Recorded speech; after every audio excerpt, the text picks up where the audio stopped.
ಎಲ್ಲ ಕನ್ನಡ ನಾಡಿನ ಜನತೆಗೂ ನಂದಿನಿ ಮಾಡುವ ನಮಸ್ಕಾರಗಳು. ನನ್ನ ಬಳಿ ಮಾತನಾಡಲು ಒಂದನ್ನು ಒತ್ತಿ.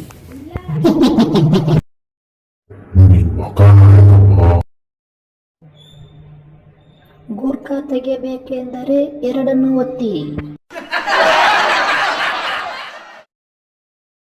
ಅಯ್ಯೋ ಅಪ್ಪ ಅಮ್ಮ, ಯಾವ ಕಸ್ಟಮರ್ ಕೇರ್ ಹುಡುಗಿ ಬಂದು ಮದುವೆ ಮಾಡಿಬಿಟ್ರ. ಅಯ್ಯೋ, ನಾನು ಒಂದು ಉಮ್ಮಾನ್ ಕೊಡಬೇಕು, ಅದಕ್ಕೇನ್ ಮಾಡಬೇಕು? ಉಮ್ಮ ಕೊಡಲು ನಿಮ್ಮ ಬಳಿ ಮಾನ್ಯವಾದ ಬ್ಯಾಲೆನ್ಸ್ ಇಲ್ಲ. ತಕ್ಷಣವೇ 1500 ರೂಪಾಯಿ ರೀಚಾರ್ಜ್ ಮಾಡಿ.